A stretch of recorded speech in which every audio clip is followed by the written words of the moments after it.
राम राम दोस्तों, आज की वीडियो में हम जानेंगे कि अपने कारोबार को, अपने व्यवसाय को बढ़ाने के लिए, अपने कारोबार में तरक्की के लिए हम विश्वकर्मा भगवान की पूजा कैसे करेंगे।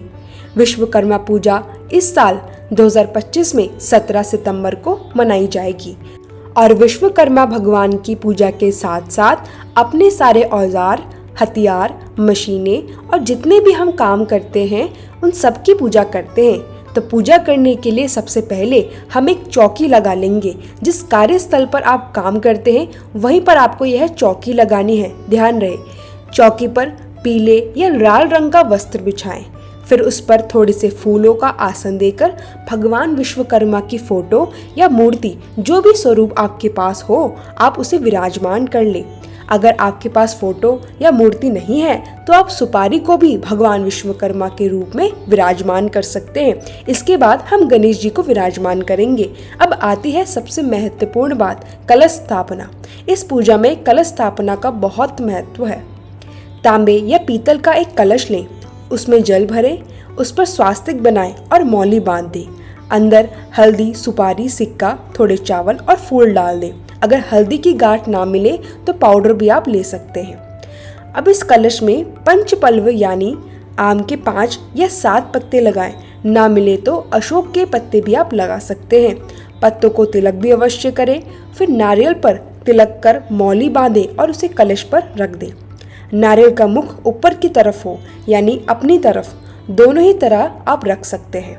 अब इसके बाद अपने सभी औजार चौकी पर रखें।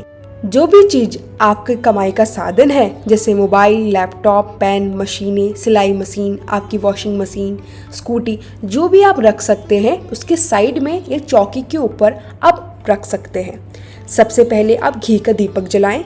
हाथ जोड़कर विश्वकर्मा भगवान से प्रार्थना करें, हे भगवान, आज मैं आपके निमित्त यह पूजा कर रही हूँ। आप मेरे व्यवसाय को बढ़ाने में मेरी सहायता करें और पूजा में जो भी कमी रह जाए आप मुझे उसके लिए क्षमा करें।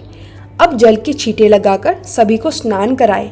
फिर रौली और चंदन से तिलक करें, गणेश जी को, फिर विश्वकर्मा भगवान को, प्रतिमाओं को और कलश को भी।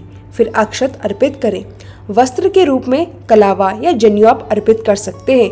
फूल और फूल माला भी चढ़ाएं।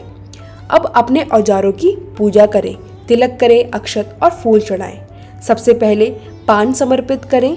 अगर मीठा पान है तो वहीं चढ़ाएं, नहीं तो पान के पत्ते पर लौंग, इलायची, सुपारी और मिश्री रखकर आप अर्पित कर सकते हैं। फिर मिठाई और ऋतुफल चढ़ाएं। एक लोटा जल अर्पित करें और यथासंभव दक्षिणा भी आप जरूर अर्पित करें। अब सीधे हाथ में फूल या चावल लेकर विश्वकर्मा भगवान की कथा सुने।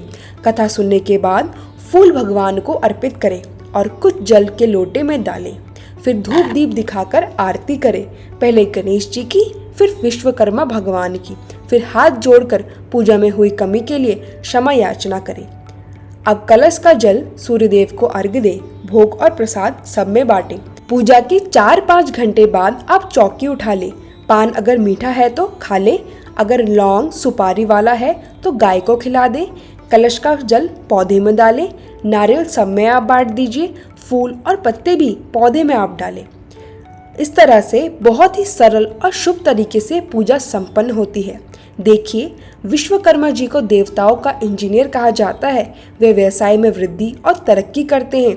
तो आप भी अपने कारोबार की उन्नति के लिए 17 सितंबर को यह पूजा अवश्य करें। तो मित्रों, आपको यह सरल पूजा विधि कैसी लगी कमेंट में ज़रूर बताइए और अगर वीडियो पसंद आए तो प्लीज़ इसे लाइक करना मत भूलिएगा, शेयर भी कीजिए और चैनल को सब्सक्राइब करना ना भूलें। तब तक के लिए जय विश्वकर्मा भगवान। राधे राधे श्याम।